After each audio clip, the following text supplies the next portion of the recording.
un vārds. Tieši beats un vārds. Beats un vārds, jā, beats un vārds.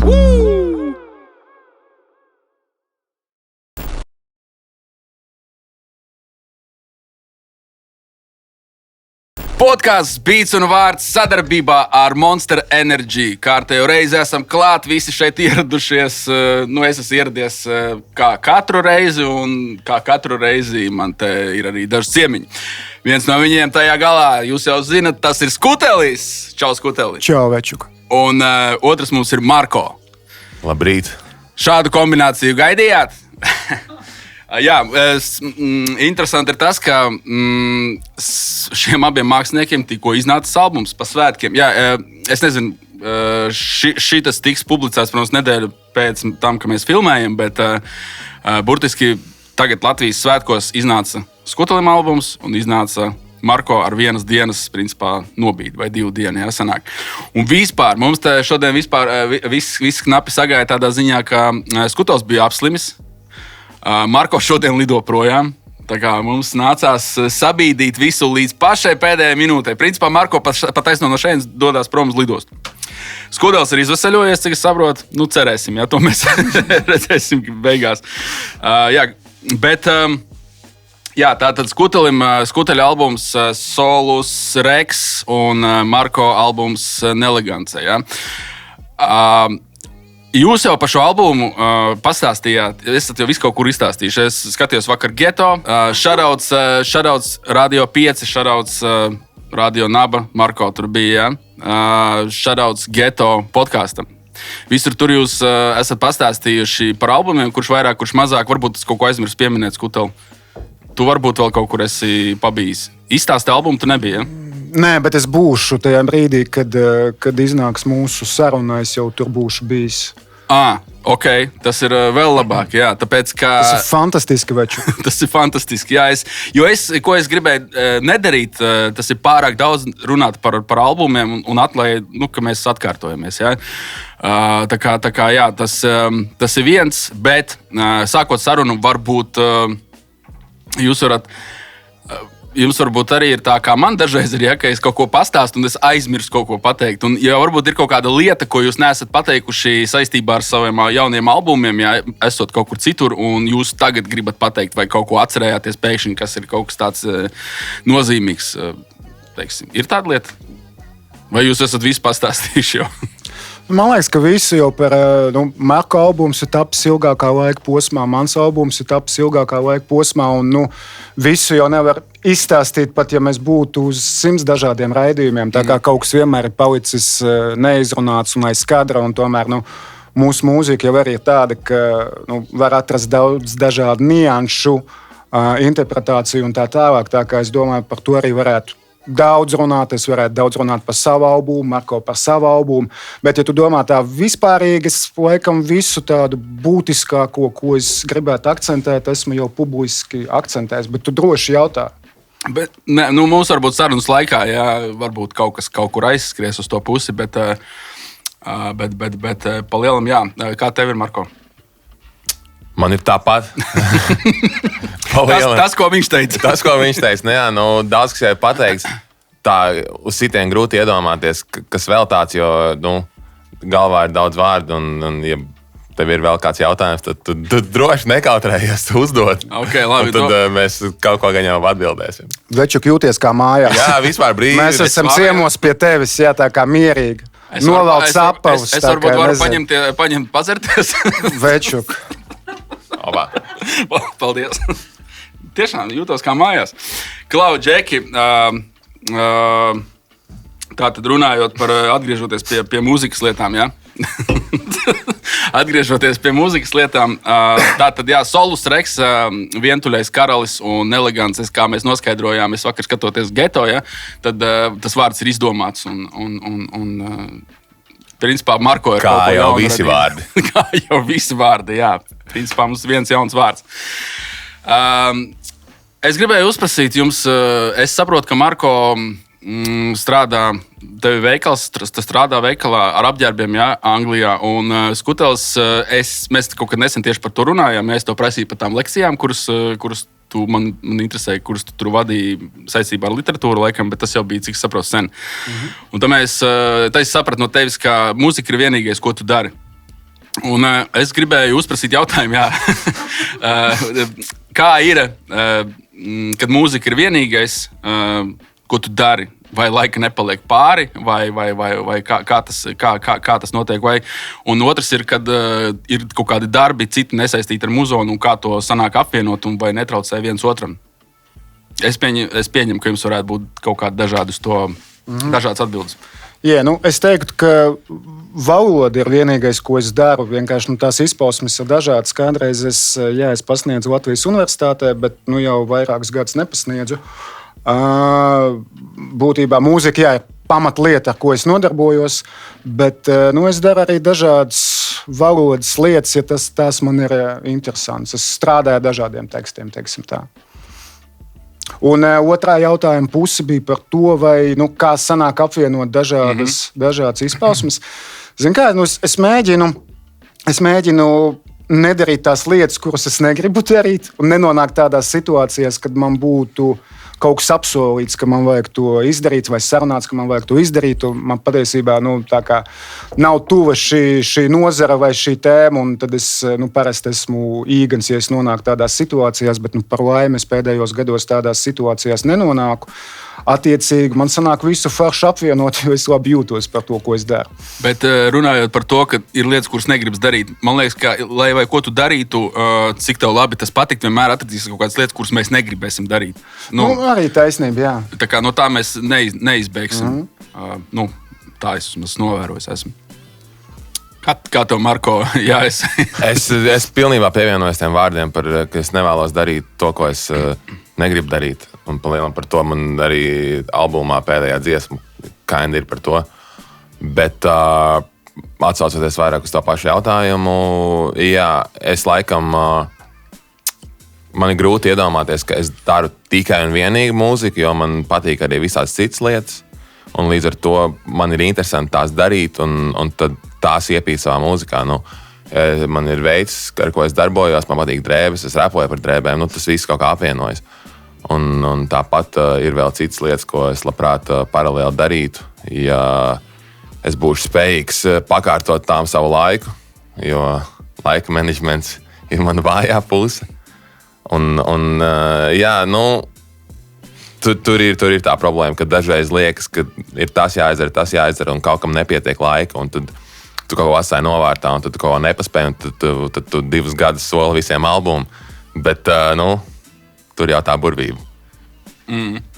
Bet, teiksim, jo man pēc savas pieredzes spriežot, man arī dzīvē ir bijuši periodi, kad es daru, man arī tagad viss saistās ar mūziku, bet tās ir ļoti daudz visādas lietas. Tur radio, podcasts, beati, studija, ritma institūts un tā tālāk. Viss grozās tomēr, bet man ir bijis, teiksim, periodi, kad es tikai taisu beatus. Kaut kad agrāk, kad es viņus tirgoju online, ja? Mēs ar Ranci tieši par to runājam kaut ko. Bet es atceros, bija tāda periodi, kad es tikai taisīju beatus, vienu lietu. Es ļoti daudz prokrastinēju, jo man viņi nepaņēma visu laiku. Es arī pārdot, protams, viņus tur laiku vajadzēja, promotēt tā, bet bija kaut kāda brīža dienas, kad es vispār neko nedaru, un es ļoti prokrastinēju. Kā jums ar to ir? Jā, Večuk, bet šī jau tāda, man liekas, izplatīta parādība radošiem cilvēkiem vispār. Ja man ir brīva diena, 12 stundu, kuras es esmu ieplānojis, ka es vienkārši sēdēšu un rakstīšu tekstus. Pirmās 11 stundās es uzrakstu vienu labu rindu, pēdējā pusstundā es uzrakstu visu pantu. Man liekas, tas ļoti bieži tā notiek. Tas ir tas dzemdēšanas process, kā man patīk, kā tu pateici, nevis prezentācija, bet noklausīšanās, ka tu iznēsā dziesmu, un tad piedzemdēt tas ir ātrs jautājums, citreiz iznēsā tas ir ilgāks. Jā. Bet vai tiešām tā ir, kā tu saki, 11 stundas tev ir bijis, ka tu 11 stundās uzraksti burtiski 2-3 rindīgas, un tad pēdējā, jo parasti man, kad es rakstu, man ir bijis tā, ka pusstunda apmēram 20 minūtes, tas pirmais, kamēr salūst. Apmēram. Es varbūt pārspīlēju, jo es neesmu tā uzņēmis laiku, bet tās proporcijas ir tādas pašas. Tādas, kādas es aprakstīju. Un vēl interesanti tas, ka parasti tas viss ievelks līdz naktī. Kad tu, sāc strādāt vakarā, tur 9-10 vakarā, tu rakstu, nekā nav, un pēkšņi, tur 3:30 no rīta jāiet gulēt, un wow, aiziet tā kā. Viss vienkārši plūst ārā. Man ir pilnīgi tāpatās, ka, teiksim, man ir paredzēta kaut kāda brīva diena, un tad man liekas, tajā dienā es varētu piesaisties ar šito kaut ko parakstīt, ka man ir šitais bijis. Un tad tu to visu dienu notupīji pa lielam, un tad tu beigās piesēdies, un kamēr tu noķer to visu sajūtu, tad tā arī ir, kad tu sēdi līdz 5 rītā, bet tad, ja tu pabeidz to, tad ir tāds... Es teiktu, ka tā ir viena no skaistākajām sajūtām pasaulē, vismaz man. Tā, ka tieši tad, kad tas pants ir pabeigts šādā mirklī, tur 5 no rīta vai 3:30 no rīta, tas ir, tev liekas, ka tu esi vienkārši tikko pasauli uzbūvējis un tu vienkārši vari doties gulēt. Tas ir tas, kas smadzenes mums iedod, mūsu rewardu par pūlēm. Un tā jau ir. Es saprotu, par kādu sajūtu runā, jo, ticiet vai nē, es arī šeit rakstu kaut ko. Bet es labi saprotu, es zinu to sajūtu, un tā sajūta jau vienmēr nāk pēc grūtām lietām. Un rakstīšana, tas ir grūts process. Zinu, kādam var likties, ka tas ir viegls, bet tas ir, to smadzenes vienkārši strādā uz pilnu režīmu visas tās stundas un droši vien tāpēc arī to dabūtu atalgojumu pēc tam beigās. Atgriežoties pie tavas albuma noklausīšanās privātās, ne, bet privātās, jā. Bija, tu pats teici, ka tas ir pirmais tāds pasākums, droši vien tāds zināmais, ka tu uztaisīji privātu albumu noklausīšanās, kas notika Valhallā, un bija tā, ka bija skatuve ar visiem spīkeriem. Sākumā jūs tur bijāt, un pēc tam jūs nokāpāt nost, un mēs sēdējām visu un klausījāmies visu albumu, kas bija interesanta diezgan pieredze. Kā pieņemu, tas ir tāds pirmais notikums, iespējams. Jā. Un vienu brīdi es sajūtos tā kā baznīcā, tā kā uz misiju atnācis. Tas ir labā ziņā. Un jautājums ir, kā jums liekas, vai reperis mūsdienās ir tā kā savā ziņā kaut kāds... Negribās teikt mācīties, bet garīgais tur līderis, varam jebkuru citu vārdu izdomāt, ja tas dara, uz virzienu sapratāt, jā. Jo es sajūtos tiešām tā kā kaut kādā tādā līdzīgā. Tikai veču maz komentārs, tā bija vagona haule. Vagona haule. Vagona haule, tas nebija, es sajaucu, sorry. Jā. Cita vieta. Bet atbildot uz tavu jautājumu, reku Pļavu pāvests. Jā, tas ir man reku pierakstīts, starp citu komentārs. Pļavu pāvests.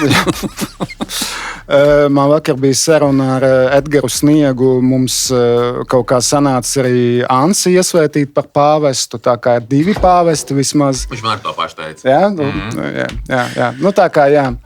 Jā, ir noteikti kaut kāda funkcija, bet ja nopietni atbild uz tavu jautājumu, tad MCs kā ceremonija meistars, tur ir kaut kāda līdzība saistība ar to, ka ir kāds cilvēks, kas vada kādu ceremoniju. Vienkārši hip-hopā, teiksim, koncertu kontekstā, MCs, viņš vada šo koncertu. Viņš nāk nevis vienkārši nodziedāt savas dziesmas, nevis vienkārši parepot, bet viņš tā kā, viņš strādā ar publiku, viņš kontrolē šo situāciju, viņš, ja viņam ir prasmes, tad viņš uztaisa krūtu notikumu un piedzīvojumu klausītājiem un arī sev pašam.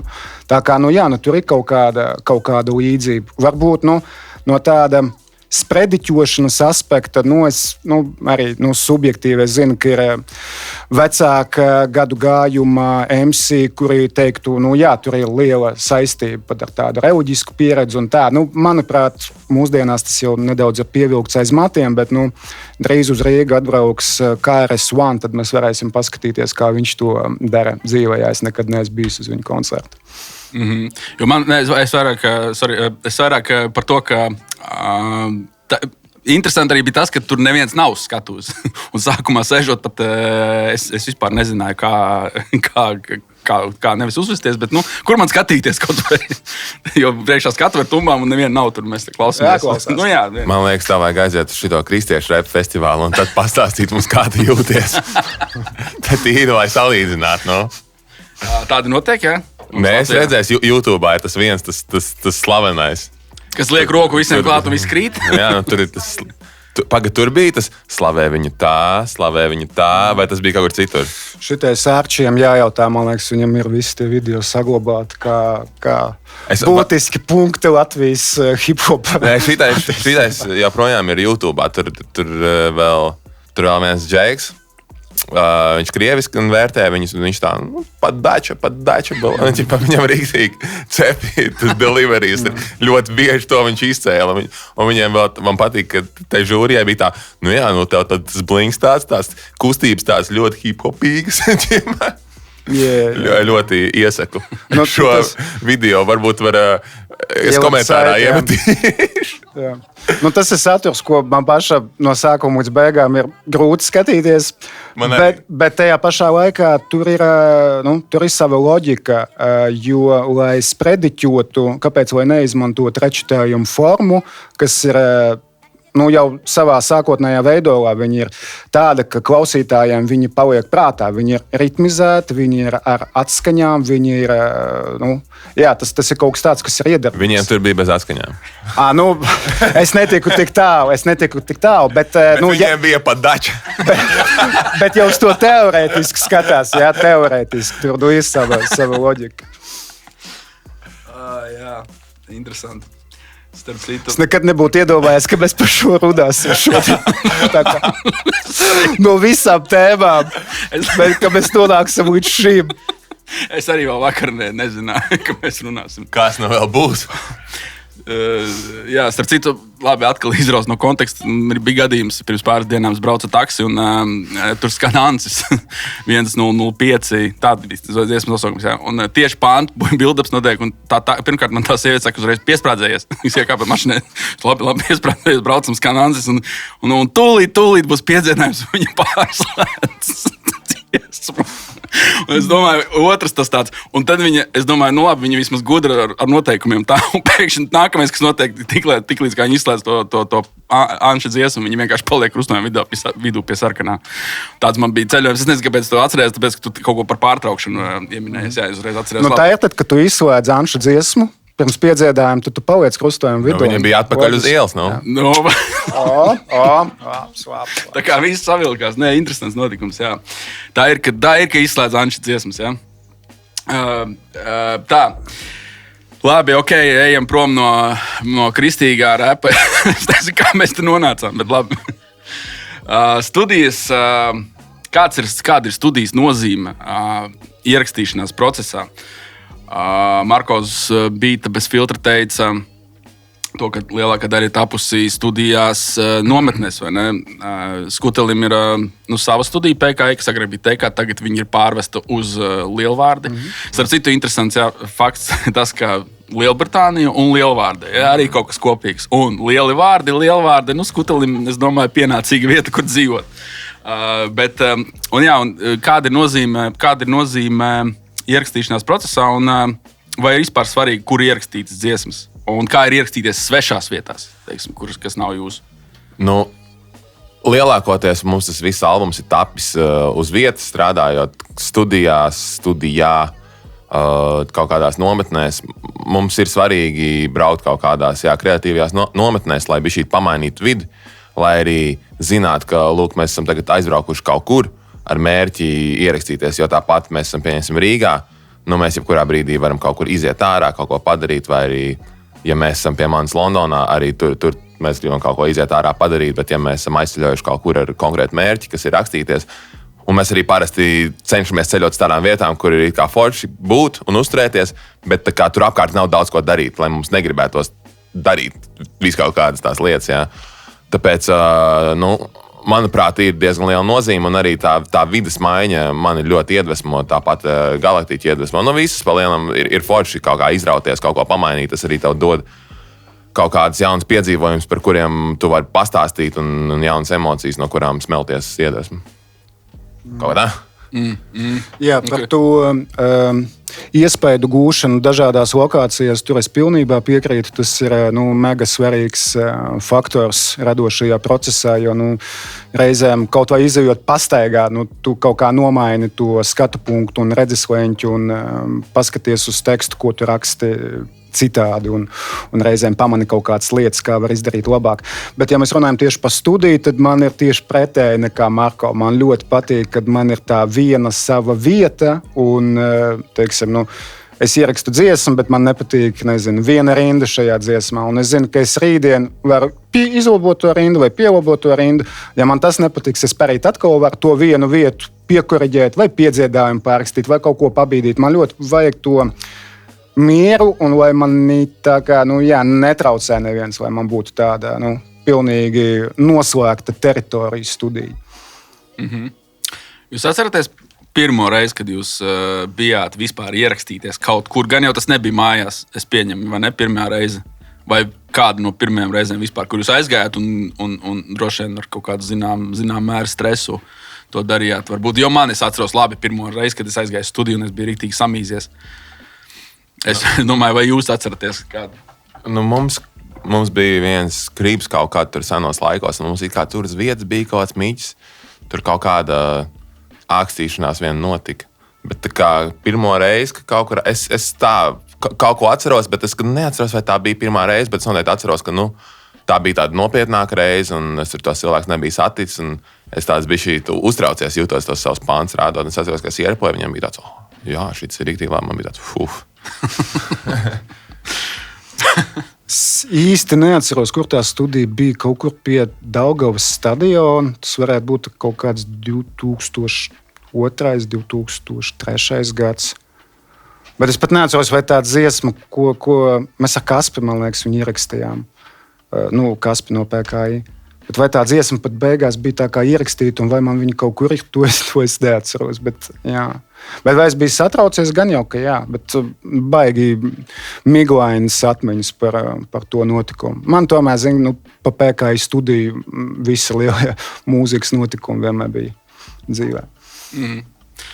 PKI 1.6 vai ne 1.6, man ieraugot 1.6, tas asociēs ar CS 1.6. Tas ir kāpēc uzreiz, droši vien daudziem tas tā ir. Man arī. Kāpēc 1.6? Tā pārsvārdos. Nē, vienkārši studijas mazais, kā to latviešu valodā pateikt, updates, uzlabošana. Es pārcēlos no teikas uz lielvārdu un iekārtoju studiju, kas bija, ja nemaldos, sākotnēji 1.2. Man likās, ka tāds uzlabojums ir 0.2 uzlabojums. Tad šobrīd uzlabojums ir vēl 0.4 no tā 1.2. Es kādreiz ceru nonākt līdz PKI studijai 2.0. Tas nozīmē, ja tu atnestu tur uzreiz bungu setu, kaut kādas 5 hardware dzelžus, tad uzreiz būtu 2. Es vairāk teiktu par skaņas izolācijas aspekts, kā to skaņu savākt tā, lai tas ieraksts man patīk ieraksts, bet tur, protams, manā gadījumā Jānis Šmēdiņš, jeb Fakts, kurš veic skaņas apstrādi savu albumam, savus reks un vairākiem maniem iepriekšējiem darbiem.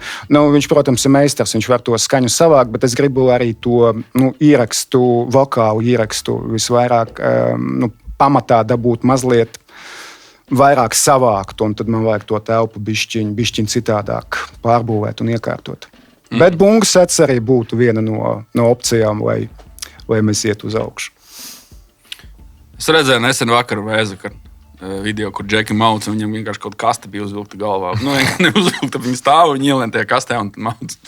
Mēs jau arī, kad mēs kaut kur tur aizceļojam, es tur Malagas freestyle, es ierakstīju tur sēžot pufā, un tad staigājot pa istabu ar šūru maiku, un tad vai es tur piecēlos un kaut ko tur, nekāda skaņas izolācija, nekas tur nav, mēs vienkārši vaibojam un rakstam dziesmas, un tad tā arī sanāk, ka es jau kādā citā intervijā to minēju, ka dažreiz maucam it kā pārrakstīt uz studiju, lai tas sūds izklausās profesionālāk un labāk, it kā tīkamāk ausī, bet tad man bieži vien pazūd kaut kāda tā galvenā emocija, kas tajā dziesmā bija.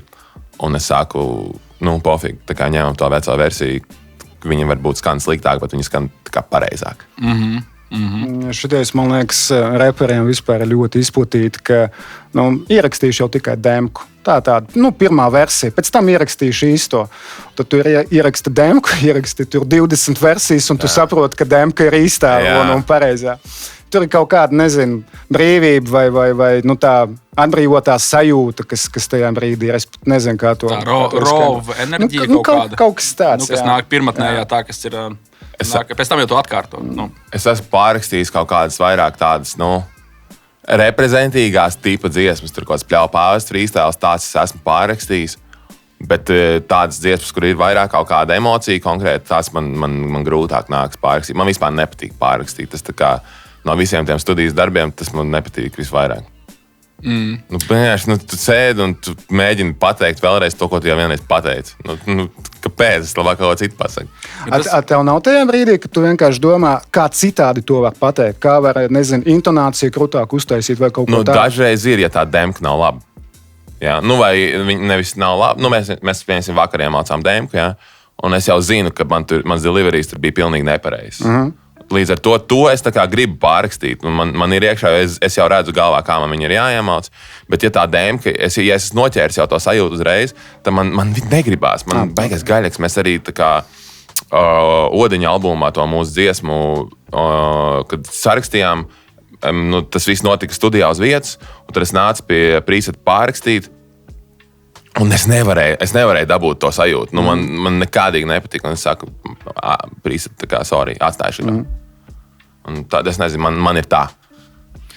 Tā ir domāšana. Vienkārši pieslēdzās vairāk domāšana. Pirmajā reizē mēs tik ļoti nedomājam, otrajā reizē mums jau ir, tur atkal smadzenes kreatīvos procesus, man liekas, bieži vien negatīvi vairāk ietekmē nekā pozitīvi. Man ir arī tā, ka man tā balss var vienu dienu skanēt augstāk, vienu dienu zemāk, un tad dažreiz vienkārši grūtāk dabūt.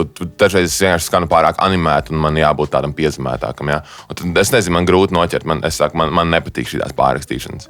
Bet tagad tev arī ir pluss tas, ka ir pieejami visādi man pašam kompīs plugins, kur var noņemt reverbu. No vokāla var noņemt istabu, ko es pats tagad rāģiņā mēs dažreiz izmantojam, kad ir ierakstīts kaut kur kādā telpā. Viņš diezgan pat ok strādā. Protams, ka jebkas, ko mēs noņemam nostarā, kaut kādu šādu verķu palīdzību atņem arī no ieraksta, no bitiem kaut ko, no tiem digitālajiem cipariem, kaut ko paņem ārā. Tā kā, jā. Jā, interesanti. Varētu parunāt par pluginiem vēl kaut ko, bet labi, laiks ir tik, cik viņš ir. Kādi ir tavi 3 mīļākie plugini? Mani mīļākie plugini. Es varu nosaukt. Es nezinu, tā secībā. Māks, equalizers. No kompresoriem. Laikam V-comp waves. Un tas man varētu būt vēl kādi 3. No delays, H delay waves arī. Bet man ir, es varētu vēl laikam kāds 3 nosaukt. Paldies, Večuk. Es šitos visu zināju. Pilnīgi noteikti. Nē, ja jau tu esi skutels, varētu zināt, es pieņemu vairāk, bet, ja tu zini, respekts. Es neko nezinu. Karoči, labi, davai. Saka, Galaktiks uzliec man to tur. Uztais tā, lai forši skan. Man vajag, lai vokāls izklausās pēc debesīm. bet agrāk... Man vajag ritmā, lai es skanu. Tas ir vēl, jā, ir prikols, bet es ļoti sen jau ierakstījā studijā, un bez mazai ir bijis tādas situācijas, kad uztais, lai es ritmā skan. Ir arī gadījies labot, taimingus kaut kādus, bet jā.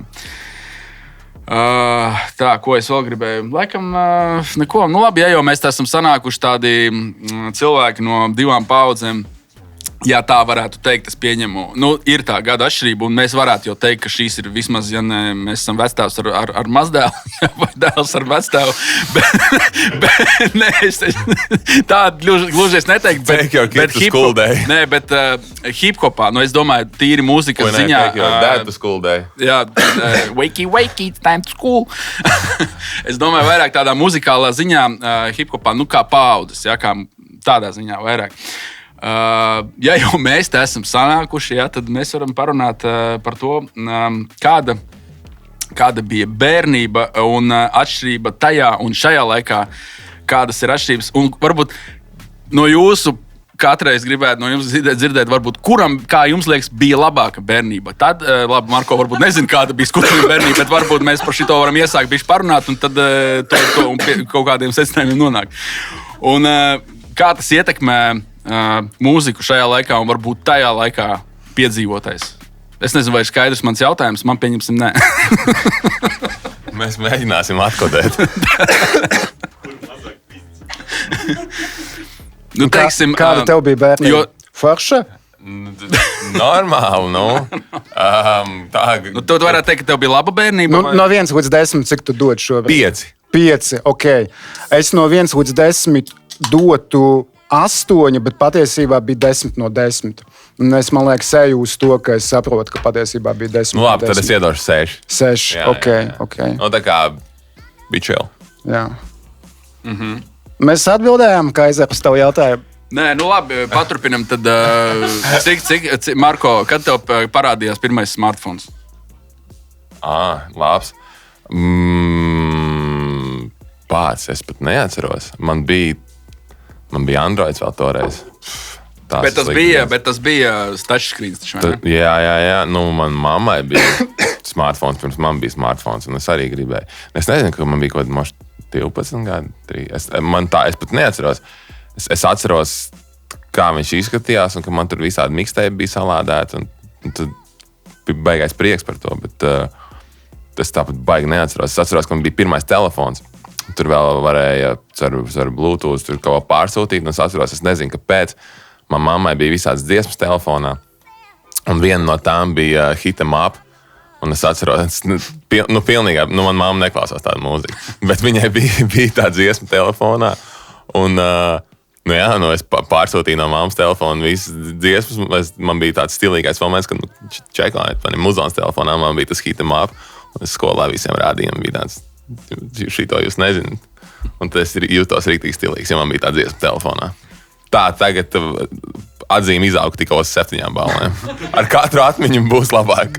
Bet telefons tajā vecumā tev ļāva, vai arī, teiksim, es pieņemu, ka televizors arī daudz plašāk kaut kādu spektru rādīja. Televizors bija mana auklīte, jā. Jā, un vai tas tev droši vien gan jau iedeva angļu valodā kaut kādas zināšanas agri jau diezgan, vai ne? Es angļu valodu no muzona iemācījos pa lielam. Es klausījos reperus, un tad es atceros, es lasīju tulkojumus tekstiem. Un tas ir sāku arī kaut kādas intervijas skatīties. Un tad kaut kādā brīdī man sāka pielikt, un tad es atceros, klausījos kaut kādas Lil Wayne mixtapes, early, un tad tur pagāja kaut pāris gadi, un es tos mixtapes klausījos vēlreiz, un es tā kā beidzot sapratu lirikas, un man sāka pielikt punchline, un man bija tā pāris izšauts. Un turpretī, pieņemsim, skutelis. Ja? Cik gados tu iemācījies angļu valodu uztvert tādā līmenī, ka tu varēji jau saprast dziesmas? Jo man liekas, ka agrāk tas nebija. Man liekas, ka nebija, vai bija lirikas jau pieejams. Nu, ne tādā formā kā šodien. Laikā, kad nebija interneta? Jā, laikā, kad nebija interneta, gan jau es pieņemu, vēl varbūt nebija raps arī. Varbūt vai viņš tikko bija parādījies, kad viņš uz robežas, tad, kad nebija internets un bija internets. Jo man bija kaut kāda 15, 16 gadi, kad man mājās vispār internets parādījās. 16 gadi. Un tad, laikam, man arī, tā kā Marko saka, par tiem punchlinēm jau uzsprāga, man arī par daudz ko uzsprāga pauras. Un tajā laikā es arī sāku taisīt gan muzonu, gan beats vienlaicīgi, gan arī tekstus rakstīt. Jā, par to angļu valodu es neatceros, bet man ar valodām nekad nav bijušas kaut kādas problēmas tādā ziņā. Bet precīzi vecumu neatminos, bet par informācijas pieejamību kā tādu. Es nevarēju vienkārši vēju kaut kur paklausīties. Es atceros, ka tad, kad es sāku iepazīt hip-hopu, es kaut kādus pirātiskos diskus pirku ar Nesilu Metiku, ar Wu-Tang pirmajiem albumiem, un vēl no diskiem to visu klausījos, un reizēm no kasetēm. Un, tā bija pirmā iepazīšanās man, un tad, kad jau parādījās internets tādā aktīvākā apritē, kad tu visu kaut ko varēji novilkt un lejupielādēt, tad, protams, uzreiz plašāks skatījums, bet tas nav tā kā šobrīd, ka es varu izvilkt telefonu, man ir visa pasaules diskogrāfija, dažu klikšķu attālumā, man tikai jāzina, ko nospiest. Uz to laiku mēs tiešām tā kā meklējām to mūziku. Un es domāju, ka tas ir arī viens no aspektiem, kāpēc tā nav tāda paudžu plaisa, bet, teiksim, Ansis, mēs citādāk sākām iepazīt mūziku. Mēs kaut kā varbūt vairāk fokusējamies uz to, ko mēs dzirdam, tad, kad mēs dzirdam arī no jaunā hip-hopa, jo mēs vienkārši esam tā paši sevi iemācījuši, ka mums ir šis viens disks, beidzot mēs esam dabūjuši to vienu gangstera albumu. Tagad mēs viņu klausīsimies no sākuma līdz beigām. Tā kā tas ir tas, kas mums ir. Un šobrīd jaunākai paudzei, protams, tā informācija ir citādāk piedāvāta. Jo, gangstera, visu diskogrāfiju, un kam tas vispār interesē vai ne. Nu, interesē, protams, arī jauniem joprojām.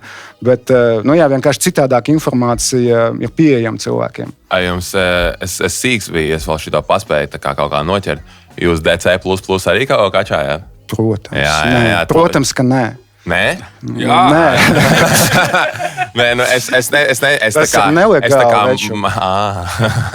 es tā kā biju šī uzspēja, es atceros, ka es tur riktīgi mēģināju kaut ko meklēt, bet man tā atmiņa tāda baigi miglaina, bet es atceros, ka tur no turienes tika daudz kačāts, un tagad tāda forša atmiņa, ka man bija tāds mazs playerīts, un tur kaut kāds pāris albumus nokačāju, un es tos albumus, drillēju uz Apple tur visu vasaru.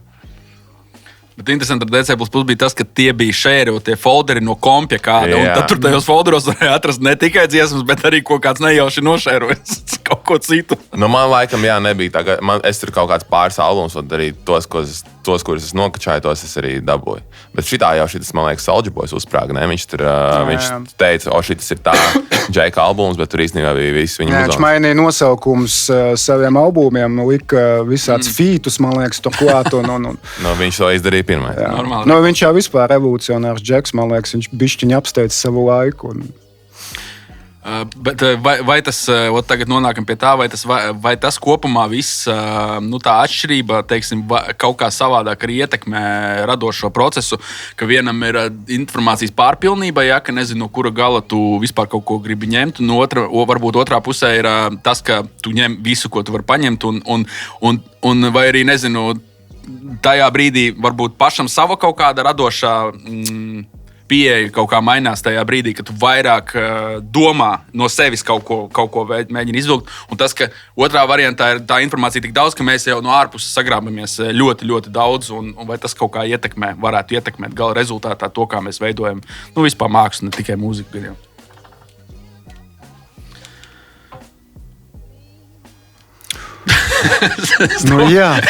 Es pārāk sarežģīju laikam jautājumu. Ko lai sāk? Es domāju, ka, protams, veids, kā mēs iemācāmies tādā pašplūsmas līmenī strādāt ar informāciju, tas, protams, ļoti ietekmē, kā mēs vispār nodzīvojam savu dzīvi. Un, protams, no tāda aspekta ir paudžu atšķirības. Bet, ja mēs runājam tieši par radošo procesu un par hip-hopu, man liekas, ka ļoti individuāli. Ja cilvēkam tiešām interesē iedziļināties, tad viņš iedziļināsies un izpētīs vecākus albumus, jaunākus albumus, un tur nebūs tāds paudžu plaisas. Man pašam ir tā, ka es reizēm kaut ko nesaprotu no paša jaunākā hip-hopa, bet es cenšos pret to attiekties nevis ar negāciju, bet es mēģinu iebraukt, kur ir prikols. Kāpēc tik daudziem cilvēkiem šis patīk? Jo es pirmo reizi klausos un es dzirdu, labi, interesanti nomiksēts. Bet ne jau tā miksa dēļ to klausās tik daudz cilvēku, vai netiek kaut kas cits. Un es mēģinu saprast, kas tur ir. Nevienmēr, tad, kad es to saprotu, man ir uzreiz kaut kāds liels simpātijas pret mākslinieku, bet es vismaz saprotu, un līdz ar to es neheitoju, es iegūstu zināšanas. Un man liekas, ka tā ir tāda svarīga lieta. Bet man liekas, ka arī no jaunākās paaudzes ir daudz manu kolēģu, kas arī līdzīgi attiecās pret lietām, kas nevis izvēlas kaut kādu sākotnējā pozīciju, ka šitais man nepatīk, jo man vienkārši nepatīk, bet mēģina saprast, kāpēc, nezinu, jau manis pieminētais, Gangstera apvienība vai Wu-Tangs vai kāds no 90. gadu hip-hop izpildītājiem, kāpēc tas tik ļoti ietekmē, kāpēc tas atstāja tik lielu nospiedumu, kāpēc Kendriks ieraksta albumu, kas ir parafrāze par Tupaka dzīvi un Tupaka daļradi, vai ne? Kas tur tāds ir bijis, vai ne? Un, es ceru, ka es atbildēju uz tavu jautājumu. Vēl pēdējais šajā, varbūt, klausoties, ko es vēl piedomāju klāt, ir tas, ka man vienkārši interesē, varbūt, ko jūs par to domājat. Ja mums iedotu paklausīties vienkārši vienu hip-hop albumu, pašā sākumā, mums visiem trijiem pieņemsim. Un tagad vairs neko mēs citu neredzētu, nedzirdētu, ieslēgtu istabā, un mēs sāktu taisīt muzonu. Vai mēs varētu sasniegt kaut kādas kreatīvas, kaut kādas pagriezienus ar muzonu, ja mums neko apkārt vispār vairs neko mēs neredzētu? Vai mēs no sevis varam dabūt ārā? Vienkārši balta istaba? Jā, Balta vienu telpa. albumu iedod saprast, kas ir hip-hops. Kur mēs beats ņēmām? Tas ir Arī paši taisīt. Mums būtu tehniskas zināšanas taisīt beatus, teiksim, tajā baltajā istabā. Mēs dzirdētu vienu hip-hop mums ir albumu. kaut kāds tur drum paks un viss. Jā, tas viss ir, bet pārējais, es domāju, vairāk par to kreativitāti, ka tu neredzi neko, jo daudz saka, vajag... Un mēs neesam nekādu citu mūziku pirms tam dzirdējuši, jā. Šis ir pirmais un vienīgais. Jums parāda, kas ir hip-hops, jā, un vai vispār cilvēks būtu spējīgs no sevis... Bet mums ir kaut kāda, kultūras pieredze bez tā, pirms mēs ienācām tajā telpā. Jums ir sapratne par hip-hopu kā tādu, kas tas tāds ir vispār pamatā no tā viena albuma, ko jūs dzirdējāt.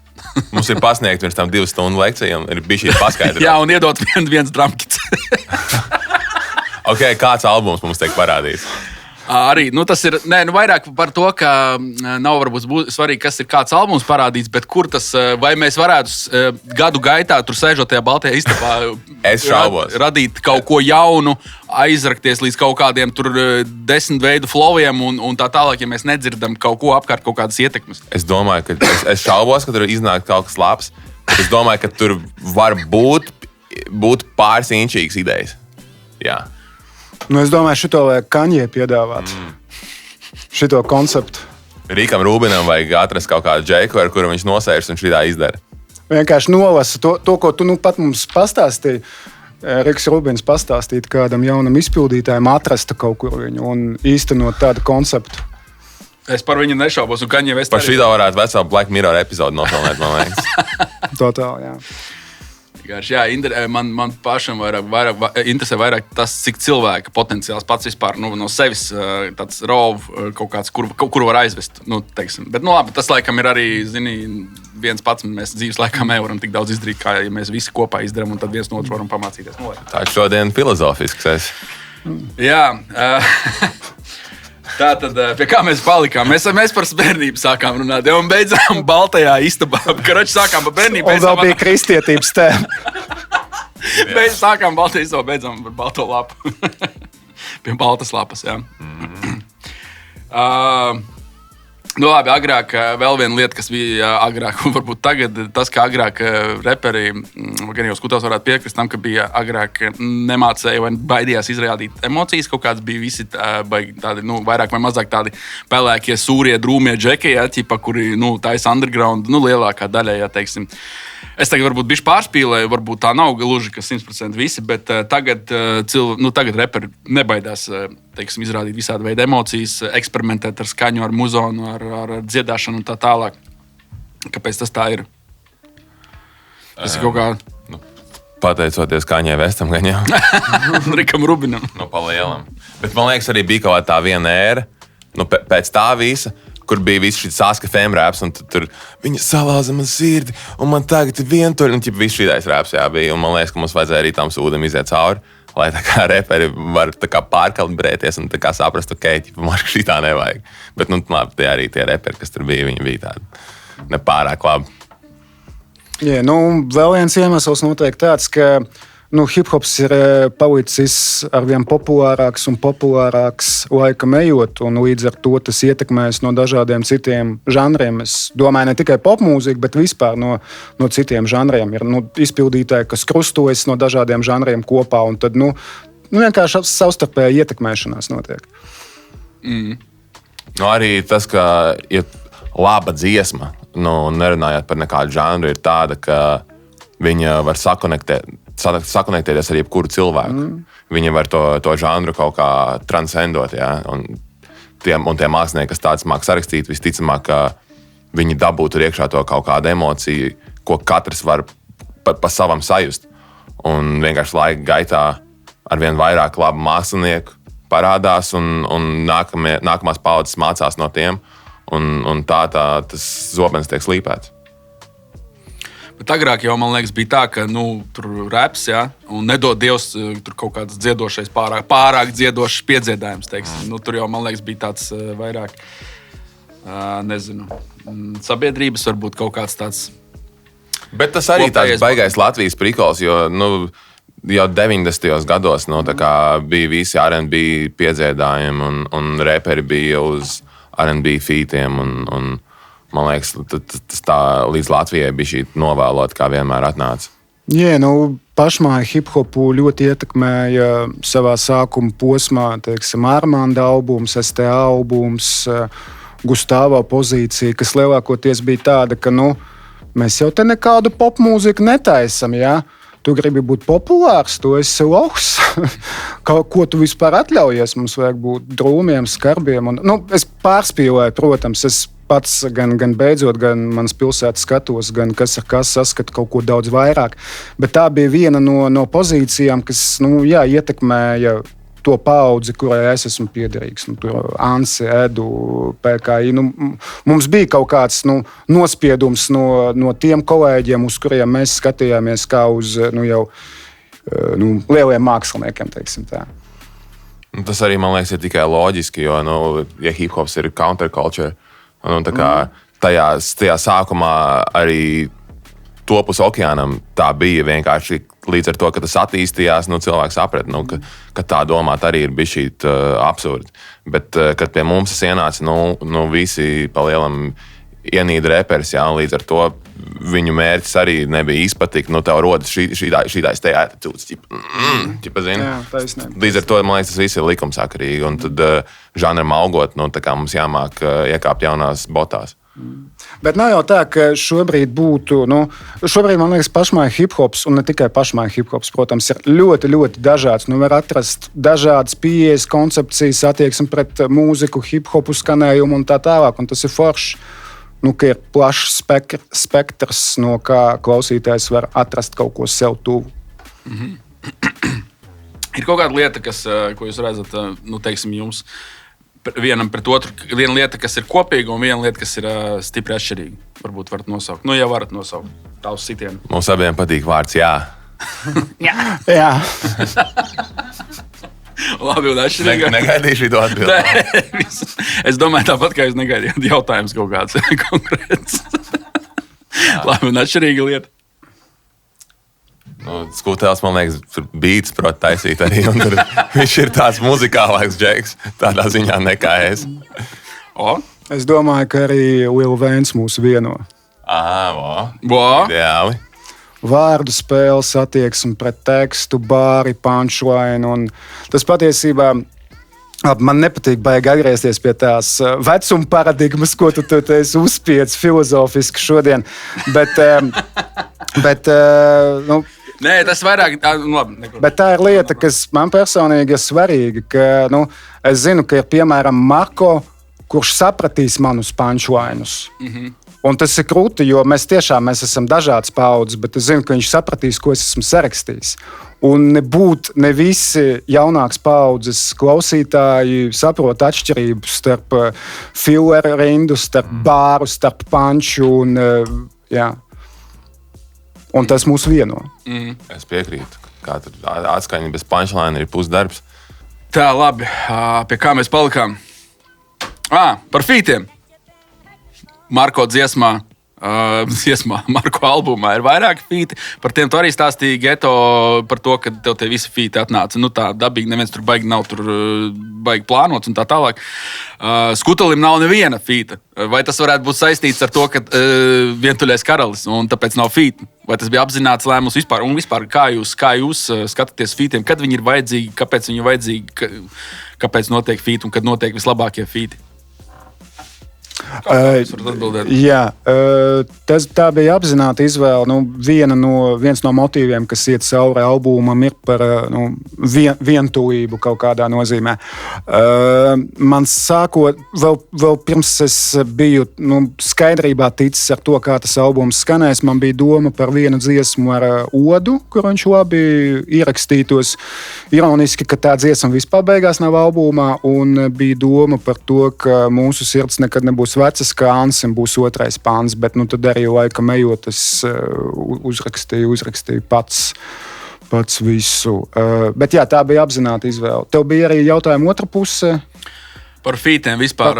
Kad vajag fītus un par to fītu radīšanu, kad rodās apzināti fīti un neapzināti fīti. Es tā baigi dabiski mēģinu tam pieiet. Proti, ka nevis, ka man vajag fītu ar Marko, jo man patīk, kā Marko repo. Es vairāk skatos dziesmas kontekstā un albumu kontekstā. Ja es dzirdu, ka hei, šeit krūta skanētu Marko, viņš te iederētos arī lielākā koncepcijā, tad notiek uzrunāšana un sadarbība. Man nav tā, ka man ir liste ar izpildītājiem, un tad es ievelku ķekšus, ka obligāti šis un tā. Man ir līdzīgi. Man ir bijuši gadījumi, kad es gribu dziesmu, tāpat kā Helsinki. Es Ansim teicu, es gribu dziesmu skuteli. Un tad viņš kaut kā uzrunāja un atsūtīja to beatu, un tur viss sakrīt. Un arī tā man ir pāris reizes gadījies, bet lielākoties tam ir jābūt organiskam procesam. Un citādi tas arī skanēs uzspiest, man liekas. Bet feati kā tādi, man liekas, ir grūti. Pirmkārt, sadarboties vienkārši forši.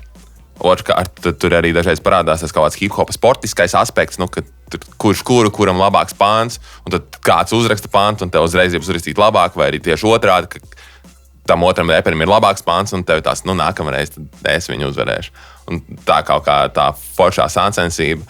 Man patīk, man feats rakstīt vieglāk, tāpēc, ka pa lielam kāds jau ir uzskicējis to ideju, man ir vienkārši kaut kāda savu perspektīvu tam jāpieliek. Tas tomēr ir daudz vienkāršāk nekā pašam kaut ko tagad sēdēt un izdomāt.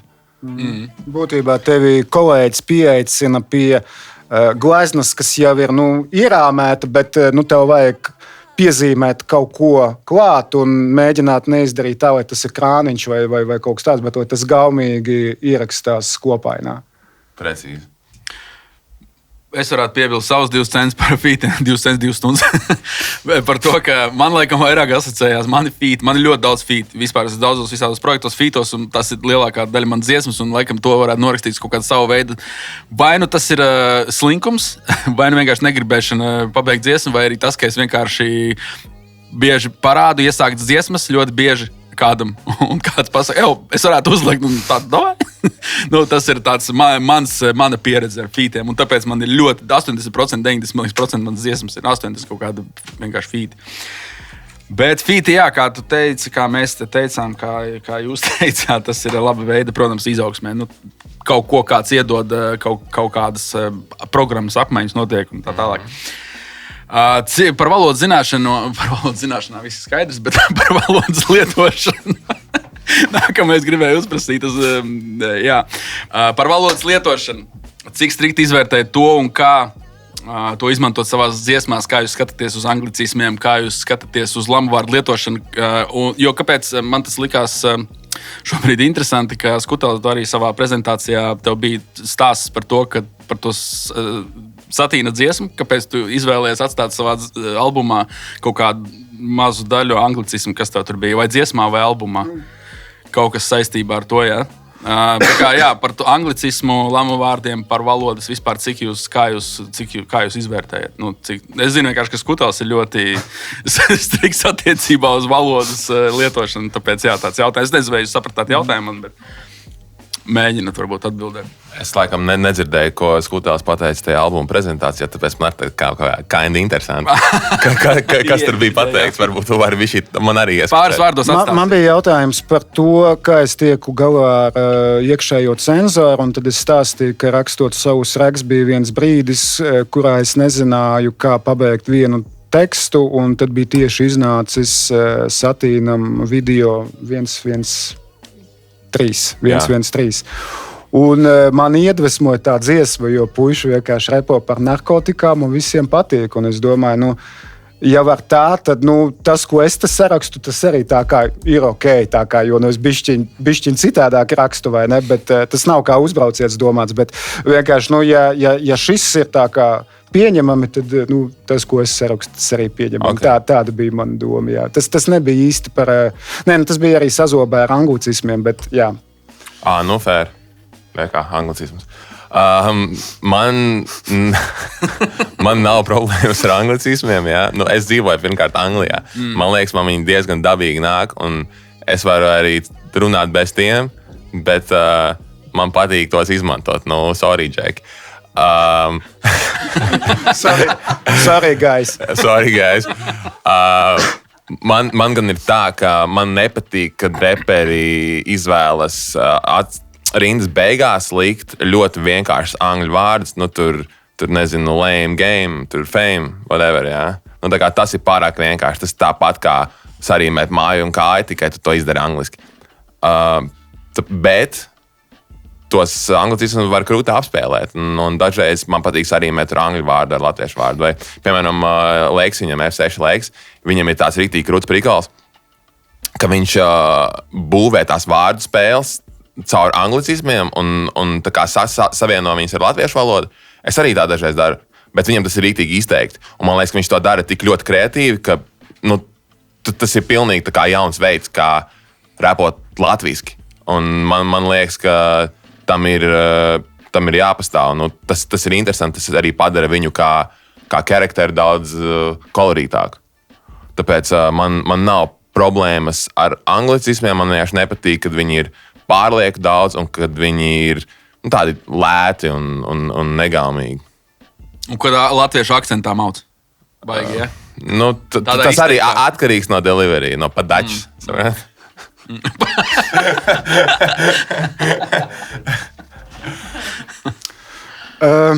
Es neheitoju anglicismus. Bet savā mūzikā es cenšos, es teiktu, ka es cenšos apzināti no tiem izvairīties. Jo tā ir mana valoda. Es zinu savas ģimenes vēsturi, es zinu, cik daudz manu tuvinieku ir cīnījušies un pārcietuši dažādas grūtības, lai es varētu runāt šajā valodā, savā valodā, mūsu valodā.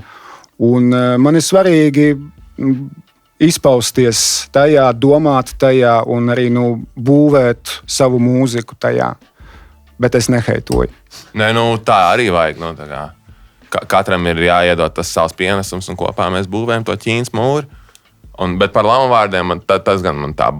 Dažreiz vajag ielikt lamuvārdu, jo citādāk, zini, ka tu mazo pirkstiņu atsit pret stūri, tev ir jāpasaka bļaļ. Tā kā citādāk tu nedabūsi ārā to emociju. Bet lielākoties es domāju, ka tos vārdus var aizvietot. Man arī albumā diezgan maz lamuvārdu. Es neatceros tagad, kā to Bušaņa dziesmu sauca, bet no Buša, Runuzāles Buša albuma Nevietā viņam ir viena skarba dziesma, un panta beigās viņš pasaka, pat varbūt var kādam no malas likties, ka nevietā, bet manuprāt, absolūti vietā viņš vienkārši pasaka bļaļ. Bez bļaļa nevarēja. jo tāds smags, rūkts, sāpīgs pants, un tad tas ir iederīgi. Un ja tas ir iederīgi, tad, jā, protams, MC'iem taču nevajag sevi ierobežot nekā. Viņam vienkārši vajag strādāt ar valodu, lai tas ir, lai katrs vārds ir īstajā vietā un laikā pateikts. Jā, galvenais ir mācēt to izdarīt gaumīgi, jo katrā rindā likt lamuvārdu. Tas arī neskan patīkami ausī vienkārši. Tu tīri kaut kā no fonētiskā skatu punkta. Es tikko atcerējos savu dziesmu Pohuju. Tā padās. Dažreiz viens sulīgs bļaļ mēdz pateikt vairāk nekā 1000 vārdi. Tā kā vairāk nekā viens podcasts. Šī tik labas sarunas. Ok, labi, noslēgumā, pirms mēs ejam tālāk. Varbūt jūs varat pastāstīt, kas jums tuvākajā nākotnē briest, kaut kādi pasākumi, koncerti. Ko notiek? Noteikti kādi koncerti būs, tā kā turam acis vaļā. Noteikti arī no šī albuma būs kāds video materiāls, būs vēl dažāds saturs, tā kā turiet acis vaļā. Mēs vēl neesam beiguši. 22. 23. maijs Rīga, VF kvartāls, Spīdols zāle, albuma Savus Reks prezentācijas koncerti, kuros izskanēs ne tikai jaunais albums, bet arī lielas un mazas dziesmas no dažādām desmitgadēm. Ārkārtīgi skaists, varens notikums, 2 vakars pēc kārtas, jo ir kameru koncertu formāts. Laipni gaidīt, priecāšos satikt. Ir iecerēts nofilmēt vēl vismaz vienu videoklipu albumam Savus Reks. Ir iecerēts izdot vinila formātā albumu Savus Reks, un tas būs mans pirmais vinils, un es esmu par to satraukts un patīkami satraukts, un ir vēl vairākas lietas padomā un plānos. Nu, skaisti. To vēl viena lieta, es gribēju pieminēt. Mēs te visu laiku runājam šo sezonu par 5 gadi Latvijas hip-hopā, bet vispār hip-hops LV šogad palika 5 gadi. Un līdz ar to mums ir pasākums paredzēts. Varu pagaidām drusku iesnīkot 10. oktobrī saistībā ar hip-hops LV top 5. Hip-hops LV 5 gadi, jā. Tā kā par to vēlāk vēl sekos info, bet... Kad tu teici 10. oktobris, jā? 10. oktobris. Es atcerēšos. Sarunāts. Tā kā ejam uz nākamo repa pazoriša. Kauna traips. Kauna traips, jeb repa pazoriša, esam atpakaļ. Un kā jau vienmēr džekiem, lūdzu sagatavot kādu stāstīju šajā sakarā. Es nezinu, kurš no jums pirmais izvēlas, droši runājot. Skutēls, man liekas, nav stāstījis. Marko vienreiz, jā. Būtu tikai likumsakarīgi, ja viņš sāk. Ļoti īsts stāsts, ko es jau publiski biju minējis, bet 22. gadā notika viens labdarības koncerts Ukrainas atbalstam. Ja nemaldos, Rēzeknē, un es uz turieni aizbraucu izpildīt vienu skaņdarbu, un es viņu neizpildīju. Tā bija dziesma Atmosties sākotnēji no albuma Siltums, un mēs ar Tvērumiem arī to dziesmu pārspēlējām. Man vienkārši bija čauks, man vienkārši bija kamols kaklā, un es netiku nevienam, vienkārši netiku rindām pāri. Man galvā ir tas teksts ļoti labi, bet es vienkārši, nezinu, no dziesmas teksta izpildīju kaut kāds, 20% varbūt. Tas izskatījās ļoti nožēlojami, un man bija ārkārtīgi liels kauns no tā, jo es domāju, esmu sodīts, tas ir brīdis, kad notiek aktīva kara darbība, kad Krievija ir iebrukusi Ukrainā, un Ukraina cīnās par savu brīvību, par savu valsts neatkarību, par savām dzīvībām. Un es nevaru vienu pantiņu nomačīt. Man bija tāds kauns par sevi. Bet es izanalizēju, pastrādāju bišķiņu un ar to, kas tobrīd notika manā galvā. Un es vienkārši biju ļoti emocionāli tajā brīdī. Kara notikumos man bija arī radinieks devies uz Ukrainu, atbalstīt Ukrainu arī frontes līnijā. Un es biju tā ļoti emocionāli uzvilkts. Bet, jā, laikam ne uzvilkts, bet ne gluži sabrucis, bet tāds saļemis bišķiņ. Un, tas tāds, laikam, ja mēs runājam par tieši mūziku, tas ir tāds apkaunojošākais brīdis. Un, kad tu vēl saproti, ka tur cilvēki cīnās vai ne reāli, tu nevari tur 32 rindiņas noskaitīt. Tas bija tā. Jā. Jā. Man laikam ir komiskāks atgadījums. Šito mēs arī Galatiķis stāstīja vienā intervijā, kur vēl nav izgājusi. Bet mums pirms 2 gadiem bija traumas sēdz.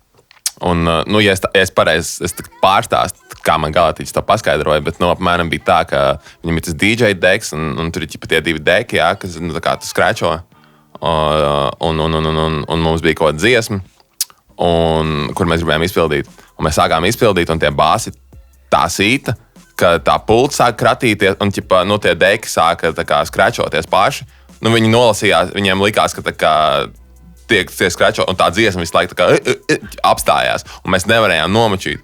Un es arī tajā brīdī, es negaidīju šito prīkalu, ja mēs kā bijām sagatavojušies, un es riktīgi es biju šī zaudēju kontroli par sevi, un bija tāds sūdīgs moments, un tad mēs tam labi, tas koncerts beidzās, tur vēl ik pa laikam šis tās ielagoja, mēs to dziesmu vispār izlaidām, tad mēs vēl ejam. Es eju tālāk pa strāmu, un tur ir kaut kāds džeks pienāk klāt. Jā, Marko, rītī, tur labs koncerts, tām DJ vienkārši gribēja iedot galvu. Es saku, nevecīt, viņš tā kā vispār nebija vainīgs, un tad vienkārši kāda tehniska kļūme, jā, bet tad viņš reāli. Tas tā kā viss šķēl, viņš tā, labi. Jā, kaut kā tā. Atturēja. DJ'iem paveicās. Viņš jau bija gatavs iet izlūkos. Mums vajag sargāt mūsu DJs. Šādās Galatiķiem strīmojam skaisti dzīvot neaizliegs. Starp citu, viņam arī tikko iznāca ļoti, ļoti krucīgi, bija ļoti vasarīgs. Tā kā, ja vēl kādu saulainu dienu noķersim šajos platumgrādos, tad lūdzu, ir jums soundtracks tai skaistajai dienai. Kā jā, notiek starpgadījumi visiem, kā jūs redzat, arī reperiem. Un runājot, es gribēju piebilst par to tekstu, ja, kad reperi bieži aizmirst tekstu. Vispār teksta atcerēšanās tik ļoti daudz un recitatīvi un tīpaši vēl. Nu, tur ir daudz teksta, un man liekas, ka spējas bieži no sliedēm ārā pat kaut kādi mazākie sīkumi, kur nu vēl kaut kādi emocionālie stāvokļi. Tā kā tas ir, man liekas, pirmkārt, kļūdīties ir normāli. Un... Nē, man ir ļoti krūti koncerti. Man ir viss atstrādāts. Nē, nu, es saku tas, ka redzi, nu, gadās. Protams. Vienreiz, vai labi, tas nenotiek katru reizi, bet, nu, mēdz gadīties. Un ir lietas, kas vienkārši izsit no sliedēm ārā. Es arī cenšos neaizmirst. Un Galaktīts arī vairs tādas kļūdas nepieļauj. Tāpēc klausamies mūsu mūziku. Citādi Galaktīķim būs CV uz Moljānas, ja neviens neklausīsies viņa streams. Uz kurienes? Nu, te patās kaut kur pastrādāt. Jā, klausamies mūziku, streamojam, klausamies, ejam uz koncertiem un mēģinam kļūdīties mazāk. Tieši tā.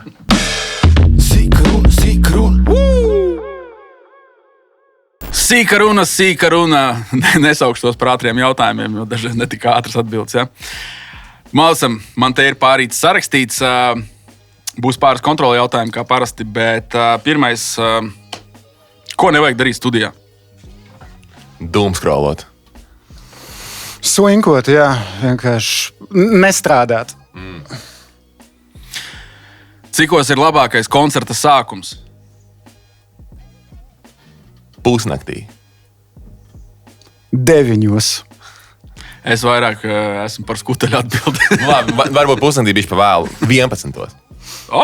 Pierunājam. Tas atbildi. Kas tas par atbildi? Pierunā, Džeks. Nē, nu, es arī ņemu vērā tur citu cilvēku viedokļus. Labi, nākamais. Kāds hobijs, par ko cilvēki varētu nezināt?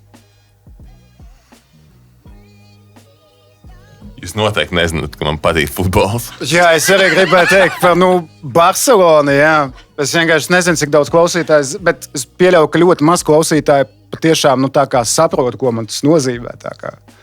Tas nav vienkārši kaut kas, tā ir būtiska daļa no manas dzīves. Es pirmo reizi, kad es skutēlu dzīvē satiku, tas bija Anša Konci AOK kvartālā, jā, tas bija. Jā, un tad es pienācu kaut ko tur aprunāties, tur iepazīties, un tad mēs kaut ko 1,5–2 stundas vienkārši pa futbolu norunājām. Man bija tāds prieks, es domāju, jā, jaunie džeki, viņi ir labāki nekā vecie, jo viņi rubīja futbolu no vecās paudzes. Neviens bez manis neskatās futbolu. Mēs arī rīktīgi priecājāmies par to, es atceros, jā, tas bija rīktīgi forši. Es godīgi nemaz nezināju, ka Skutels tik ļoti zina par futbolu, jo es, piemēram, vispār. Džeks zina bumbu, es pēc tam kaut kur ar čomiem gāju. Skutels reāli rubīja futbolu, tā kā es nezināju. Par to vien jau var punktus iegūt. Es rīktīgi stāstīju džekiem. Un vispār starp citu viņš repo arī. Vai ir kāds vārds vai vārdi, kurus jums patīk bieži lietot? Jā. Tas, ko Marko teica. Kāds ir jūsu iecienītākais svētku ēdiens un kāds ir ikdienas ēdiens? Viss, ko sieva pagatavo. Labi. Marko? Svētku ēdienu. Es diezgan daudz kaut kādu pastu ēdu. Jo vienkārši viņi ir viegli pagatavot. Man kā patīk gatavot, bet man parasti ir gaļaks. Un iecienītākais svētku, es baigi pēc vaibiem virzos. Man katros svētkos kaut ko citu gribās. Jā, nav man tāds viens. Es arī neesmu kaut kāds lielais kūku fans. To mēs jau noskaidrojam par konfektēm, ja? Aha. Cūks, šņukurs nekad nenāk pa ļaunu Ziemassvētkos, ja? Kā vislabāk svinēt svētkus? Jūsu izpratne. Bet kādus svētkus? Vispār, kad kaut kas notiek. Foršā kompānijā sarosīgi. Taču, es nebiju gatavs tik filozofiskai sarunai, kur ir tādi fundamentāli jautājumi. Es domāju, kaut ko konkrētu, tur dzimšanas diena vai Ziemassvētki. Nē, tā kā svētki. Atver savu prātu, tā kā aptuveni. Labi, ok, precizēsim. Dzimšanas diena, piemēram. Mana vai kāda cita? Jūsu skuteļa dzimšanas diena, tev, Marko, tava dzimšanas diena. Nu, ar draugiem. Nu, ja tiek visi draugi, tad forši draugi ģimene. Nu, ja kāda, nezinu, Ziemassvētki Jāņi, tas arī ir atšķirīgi. Jāņus ar ģimeni. Nu, atkarīgs no svētkiem. Nu, es laikam pievienošos Skutelim. Man liekas, ka Skutels teiks skaidrā svinēt. Nē, nu kāpēc? Nu, svētkos jau kā kuram? Man vairāk patīk skaidrā, jā. Bet... Skutels par cik 10 gadus nelieto alkoholu, jā, cik es saprotu? Nē, nu, pēdējos 10 gados es dzēru kādas, 3 reizes. Nu, tas pa lielam nekas nav.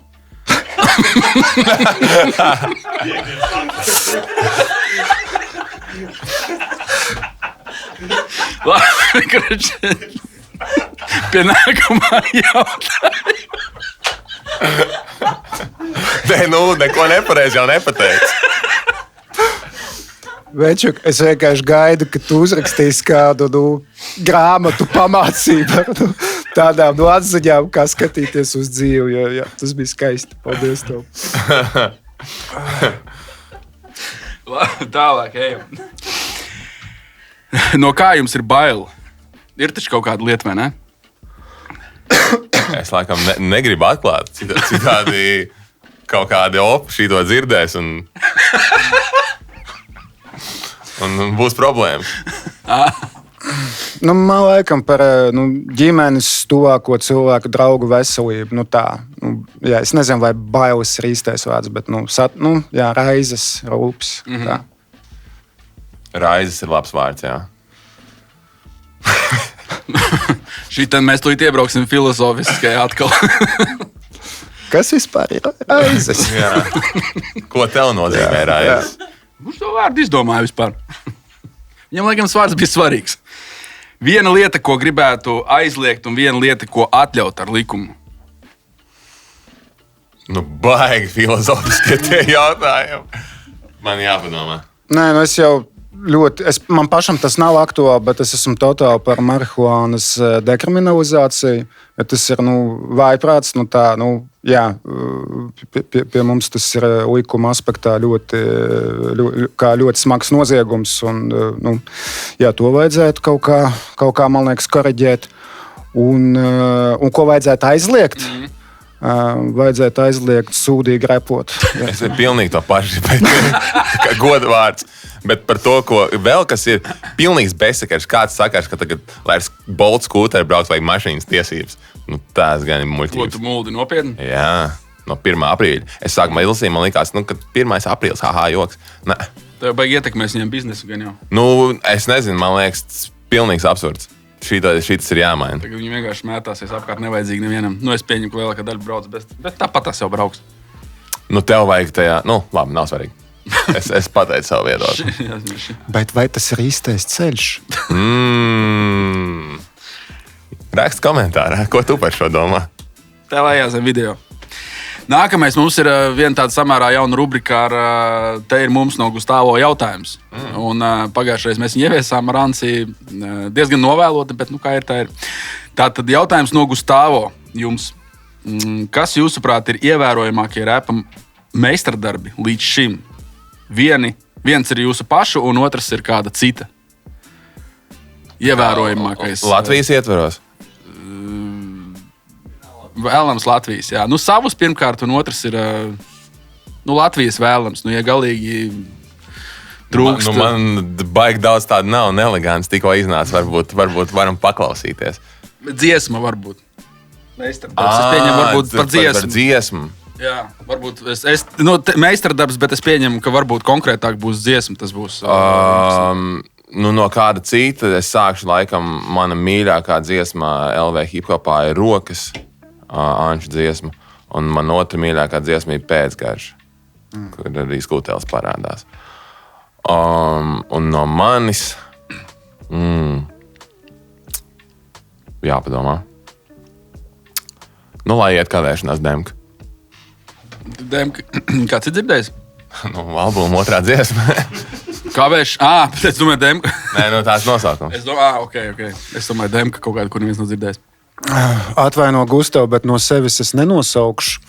Jo es nezinu, es arī Es vienkārši tā neskatos uz savu mūziku, kur es varu kaut ko izcelt, kā vairāk sanācis, mazāk sanācis, vai ka, ja es nosaukšu, nezinu, 5 savas dziesmas, tas kaut kādā ziņā nozīmēs to, ka pārējās nav tik labas, un es tā nedomāju, ka pārējās ir kaut kāds nepareizes vai kaut kā, un es tā neskatos uz mūziku un uz mākslu kopumā.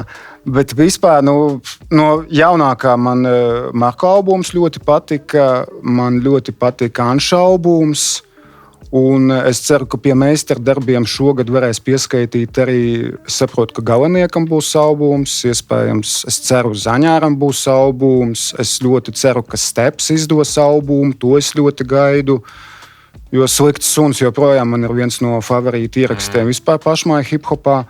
Un es noteikti esmu vēl aizmirsis 5, 6 izpildītājs, no kuriem es gaidu kaut ko jaunu un lielu šogad. Man šķiet, šis būs tāds skaists gasts. Jā, piedošana, ka es mazliet aizgāju uz citu tēmu, bet par tiem meistardarbiem tur labākie un tā tas nav īsti tas, kā es domāju par mūziku. Mm-hmm. Labi. Kad pēdējo reizi braucāt ar sabiedrisko transportu, tas ir kontroli jautājums, kurš te nebija bijis kādu brīdi? Uz lidostu Londonā, man liekas, māc var. Tas, laikam, kā starppilsētnieks skaitās, laikam, jā. Skaitās. Nu, re. Man liekas, pirms kādas nedēļas ar vilcienu. Es ik pa laikam braucu ar vilcienu, bet, Lielvārda Rīga. Pa ceļam var palasīt ļoti ērti, neviens tev netraucē un tā. Jā. Labi. Ja jums mēnesi būtu jāpavada telpā ar 3 latviešu reperiem, bet ar katru varētu runāt tikai par vienu tēmu, kurus jūs izvēlētos kompāniju un par ko runāt? Varbūt 3, varbūt pa daudz, varbūt, es nezinu, varbūt 2 kaut vai nosauc. Ar tevi par kristietību. Mēs, principā, jau izpildīts. Labi, varbūt vēl kāds? Ar Marko par futbolu.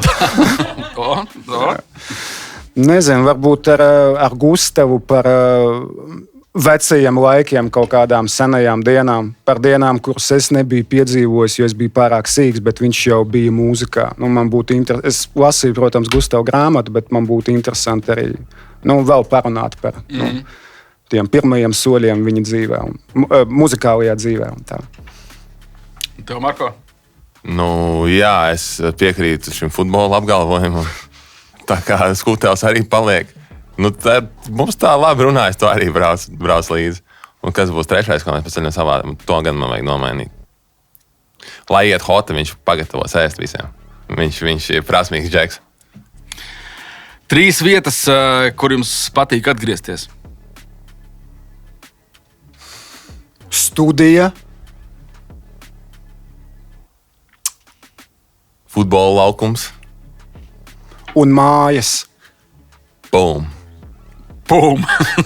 Bet vēl kādu. Jūs 3 uz abiem pateicāt. Jā. Atpakaļ uz ielas. Labi, tā, man te vēl kaut kādi 4 palikuši ir. Kādi ir bijuši vai ir jūsu mājdzīvnieku vārdi? Man nesen nopirka kaķi, viņu sauc Milānu. Forši. Man ir 2 suņi, Kūpers un Bella. Cool. Mīļākie un nemīļākie mācību priekšmeti skolā, te jau tāds jautājums aizgāja no atmiņu klātes. Tā ir pabīt. Jums bija skolā atmiņu klāte? Marko, es vienkārši atceros, kas mums agrāk. Atgriežamies pie tās tēmas. Labi, neņem vērā to. Kādreiz bija tādas burtnīciņas, kur tu uzraksti jautājumus, un tad tu dali klases biedriem, viņi atbild uz tiem jautājumiem. Tur tavu mīļākā futbola komanda, tur mīļākais priekšmets. Katra lapa atsevišķi cilvēki. Moš arī bija, es neatceros, ja godīgi. Man atmiņa, man pieviļ. Uz atmiņu klāt neatcerās. Jā. Bet labi, jautājums bija, kāds bija jautājums? Mīļākais un visnepatīkamākais mācību priekšmets. Man visnepatīkamākais bija fizika, bet tā iemesla dēļ, ka mums bija viens skolotājs, kas bija alkoholiķis, un viņš reizēm vienkārši viņš brauca ar vilcienu, viņš pabrauca garām, un mums nenotika stunda, un tad bija paņemts jauns puisis, kurš laikam tika uzskatīts par ļoti talantīgu jaunu fiziķu un tā tālāk. Viņš galīgi netika ar mums, diemžēl, galā, un mēs savā jaunības stulbumā arī kaut kā viņam baigi nepalīdzējām vadīt tās stundas. Un pēc tam bija viens skolotājs, kas bija vienkārši viens no lielākajiem pimpiem, ko es savā dzīvē esmu saticis. Un, diemžēl, tas mācību priekšmets it kā bija un it kā nebija, bet tas nav priekšmeta dēļ, tas vienkārši tā sanāca ar skolotājiem, kuri bija tā, kā bija. Mīļākais, pat nezinu, daudz priekšmetu patika. Vēsturu laikam, vēsturu literatūra. Jā, mums atkal ķīmijas skolotājs bija Alkāns. Jā. Man mīļākais laikam bija angļu valoda. Un nīstākais bija matemātika. Jā, man tur angļu valodā man katru gadu bija izliecība 10, un matemātikā man katru gadu bija neizskamīgi atzīme, man katru gadu bija vasaras darbi. Un tā skolotāja arī nebija tā jaukākā sieviete. Jā, viss ķīmija, fizika un matemātika, tā kā viss bija galīgi garām. Palielam visur citur man bija diezgan labs atzīmes. Labi. Ko jūs darītu, ja nebūtu reperi? Es izdomātu hip-hopu. Man atbild, es gribēju kaut ko pilnīgi pretēji pateikt, bet nerepot. Tu nerepot izvēlēt. Bet tā varbūt Skutals jau būtu bijis izdomājis. Es tomēr mazliet vecāks esmu, es tad izdomāju. Jā, viņš izdomātu, un tad es pieslēgtos. Vēl viens kontrola jautājums. Sliktākā darba pieredze. Tas ir domāts tā, ka kaut kādā darbā, kaut kādas uzdevums, un kaut kas tur baigi slikti ir bijis, vai kaut kas aizgājis pa pieskari. Es jau, man liekas, šito toreiz esmu minējis, un man īsti nav nekas, ko es varētu papildināt. Man īsti nav tādas sliktas darba pieredzes, bet mans pirmais darbs, kad man bija, neatceros, 15, 16 gadi, vasarā bija par krāvēju. Un darbam nebija nevainas. Tas darbs bija, neatceros, no 7 rītā līdz kādiem 3 dienām, bet problēma bija tāda, ka reāli bija jāstrādā kaut kur no 7 līdz 9. Pēc tam tu vienkārši sēdi un gaidi tās kaut kādas 5-6 stundas, kas paliek pāri. Tas ir 2 stundas vai 14 stundas? No 7 Nē, no 7 rītā līdz 3 dienā. Tas sanāk. Man liekas, teica no 7 līdz 9. Nē, piedošana, tad es pārteicos. Tur kopā, cik sanāk, 8 stundas, jā, plus mīnus, varbūt arī vecuma dēļ tur bija mazāk stundu. Bet stāsts ir par to, ka reāli es strādāju no rīta tās 2 stundas, un pēc tam lielākoties nekas nebija jādara. Bet tu nedrīkstēji iet prom, tu nedrīkstēji paņemt grāmatu līdzi. Tu vienkārši tupa sēdēji, un tad es sēdēju un domāju, kā man gar acīm paskrēja mana dzīve. Bet es no savas pirmās algas nopirku, pirmā lieta, ko es nopirku, bija STA albums Manas pilsētas skati diskā. Man tas bija tā svarīgi. Redz kā. Man ātrie jautājumi beidzās. Ideāli. Kaizera beats tūlīt. Kaizera beats. Kaizera beats uz bītas kutelis aiziet. Beats un vārds 2026. Ejot es uz Beckenbauera bīta. Neviens no reperiem man netika līdz. Tāpēc, ka slīdu pa treku kā Krūsbergs. Un man vienalga jaunā skola vai bumbēps dzirdi. Nenokavē šito nepiliet sastē. Varbūt jau guli, jo man blakus Van Bastens. Labrīt, vakar gads ir epohāls. 2 klasiko ir minimum šai sezonā. Tāpēc es turu augstu presingu un brīdinu. Kā Hansi Flikam augsta aizsardzības līnija. Un mans idejas nav vecāks par plīniju. Man galvā vārds spēle, domāju par vīziju. Kāds vienmēr bļaus, ka esi sūds, kad esi guvis vārds. Kāds vienmēr gribēs iedzelt tikai tāpēc tuvu nāk. Man nesāp sirds par to, kas bijis un par to, kā nav. Es tikai eju paņemt savus, kad mans pirmais balsus. Neviena dzīve netiek rakstīt bez trūks kļūdām. Uz iemīdīt stacīns var iekāpt suņu sūdā. Tāpēc es vienmēr eju biezoknī. Kad ceļu nezinu, tad norāds man iedod bīts. Niots ne gočs, bet es gavilēju prieku. Un nekad nediekšu, jo gavēju ikdienu. Neņem tik nopietnu, nesi tik despotisks. Es reizēm tikai dzenu velnu, eksorcists. Kāds nokritē no maniem pančiem. Sveiciens visiem manšiem. Savus reks un elegance. Mēs to paveicam ar glanci. Jau. Labrīt, labvakar. Visiem labus sakarus. Skutelis uz Kaizera beata. Let's go! Kaizera beats! Yeah! Kaizera beats uz beata Marko. Aiziet! Otrais puslaiks. Ārā atkal slapja diena. Es viņiem lieku gaidīt ilgi, šī bija gara ziema. Studijas 4 sienu, ieskauts es uz skaņu ceļiem, apļu skrienu. Man pabeig plati bija kā atrast Dievu. Pļauj pāvest rokā svētā grāla. Otrā rokā plata siera, trešā roka spēles atver cieši. To pašu spēli, kuru liekas dažas sapnis tiecas. Pārāk daudz bezgaumības apkārt, bļaļ, un man tas riebis. Šeit tam nav vietas, nekas dod man kādus gadus 5. Nav safety neta, netak dzīvoju kā kaskadieris. Uzvarētājs, tāpēc bieži nākas zaudēt savus biedrus. Kādam veiksmi uzspīd, visiem nepietiek zem saules vietas. Es sen jau izaudzis, tāpat redzu sapņos bieži lietas, kuras grūti gremot vidi, kuras sakož viegli. Kur baro ielas, narko baronus no barona ielas. Marko garām kust man apgāst kanonus, ir barība viela. Yeah. Es labi paēdis un saģērbies. Ņēmu to, ko dzīvi dod, es laikam esmu saņēmies. Variet mēģināt, tāpat mums neaizliekas dzīvot skaisti klusā daba. Es vēl skolā iemācījos zīmēt maizi. Nāku definēt laiku, grūti vēl definēt laimi. Kārste izsaltis no mutes, nāku izņemt viņiem klaipu. Naudu, ko viņi skaita, huiņa, visu, ko viņi skaita. Neredzējis, kas labāk raksta, iemācīšu viņam brailu. Lai tu mani aizstātu, tur vajadzēs kaudzi metadona, nelegance ārā. Mēs jau strādājam pie epiloga. Mēs tikai runājam par naudu, tā kā kreditori. Lauku repu nesaprotu, manos vārdos metropola. Atpakaļ uz ielas lielpilsētā, kurā lietas noris. Pats sev apsolīja, ka nekad nebūšu mietpilsonis. Man piestāv ļoti Džermijs Skoti un uz pieres kronis. Nerunā par modi, es ar fitu lāpām lieku nodzist. Spīdu tik spoči stāvu blakus, noķer lampu drūts. Uzlecu uz fīta un tev jāpāraksta panta pusi. Un pēc tam otru pusi, mītas kāriens manām otām mākslai vajag telpu. Mana ego izmērst pašsaprotams. Dzīvāks par dzīvu, klīs par Rīgu. Pa vīlēm plīs, citi vīri smagi svīst. Tikai lai mums tiktu līdz. Jo kad mēs darām darbu, labs tas darbs, kas izdarīts. Labākais šai valstī, kad es izkāpju no lidmašīnas. MARKO uz mani Torso 424. Spānijas bodegā sūtu vienu rohu, por favor. Komvede garsonu uz manām botām un uz konta skors. Smaga pēda reperīti, saspiežu kā kompresors. Sapnī nav par ko civiks, tāpēc naktī rakstu liriks. Ierobežot nevar mani nekad, manas kartes limit šordiča uz Rīgu, jā. Ikdienā es saku init, nestāstu, ko darīšu, es izdaru un saku didit Marko.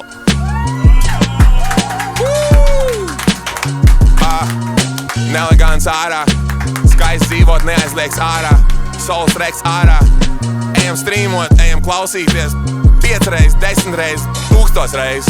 Mieš ārā. Tas bija Markos Kaizera beat. Kaizera beats. Yeah. Tā, nu ko, Džeki, kārtējā Džeki un skatītāji, meitenes un Džeki un vispārējie. 4. epizode ir noslēgusies un saku jums paldies, saku jums skatītājiem paldies, ka palikāt līdz galam pie ekrāniem. Un jā, varbūt jums kāda pēdējā vārda ir sakāmi. Mačuk, tā bija viena no foršākajām sarunām, kāda man ir bijusi, man liekas, publiskajā telpā, tā, ierakstu formātā. Paldies tev. Prieks dzirdēt. Paldies, Marko. Paldies komandai aiz ekrāniem. Man arī ļoti patīk. Jā. Jā. Un šādas nots mēs varam beigt, bet jā, mums maziņš, kā jau vienmēr, mums te ierastas mazs prezentiņš tāds, simbolisks, jā. Simboliskais prezentiņš ar visādām. Juhu moments. Varēs... Wow! Ja jūs paši nezarat enerģijas dzēriens, zinu, ka jums obligāti ir kāds draugs, kurš dzer, ja? Obligāti. Obligāti, lūdzu, foto. Wow. Tā kā tas ir sveiciens no mūsu sponsoriem, bez kuriem arī tad nekas nenotiktu, jā. Tā kā paldies visiem, paldies jums, Un tiekamies nākamajā epizodē.